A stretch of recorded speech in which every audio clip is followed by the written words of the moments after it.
குச்சி முட்டாய் மாதிரி இருந்த என் காலு இப்ப அழகா புஜ்டிக்கா பெருசாயிட்டு இருக்கே. அட மென்டலு, உன் கால் வீங்கிறதுக்கு நான் தான்டா காரணம். கால் வீங்கிறதுக்கு நிறைய காரணம் இருக்குங்க.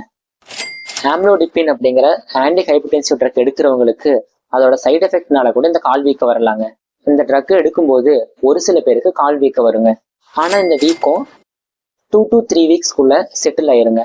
அப்படி அது செட்டில் ஆகலைன்னா கால் வீக்கம் ரொம்ப அதிகமாகி அதிகமான வலியும் நடக்கிறதுக்கு ரொம்ப சிரமமாகவும் ஆயிருங்க. உங்களுக்கும் கால் வீக்கம் 2 to 3 வீக்ஸ்க்குள்ள செட்டில் ஆகலைன்னா உங்க டாக்டரை கன்சல்ட் பண்ணிடுங்க. கால் வீக்கம் இருக்கு அப்படிங்கிறது எப்படி கண்டுபிடிக்கிறதுனா, உங்களுடைய கட்டை விரலை கணுக்காலுக்கு கொஞ்சம் மேல 1 நிமிஷம் வரை அழுத்தி ப்ரெஷர் கொடுங்க. அதுக்கப்புறம் லைட்டா குழி விழும். அந்த குழி சீக்கிரமா ரிட்டர்ன் திரும்பி நார்மல் ஸ்கின்னா மாறணும்.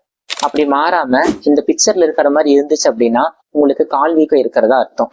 ஆம்லோடிப்பின் மாத்திரை எடுக்கிற நிறைய பேருக்கு இது தெரியறது இல்லைங்க. இதுக்கும் கால் வீக்கத்துக்கும் சம்மதமே இல்லைன்னு நினைச்சுக்கிட்டு மாசம் மாசம் அதே மாத்திரையை வாங்கி போட்டு அவங்க கால் வீக்கத்தை அதிகப்படுத்தி நடக்க முடியாம நிறைய பேர் இருக்காங்க.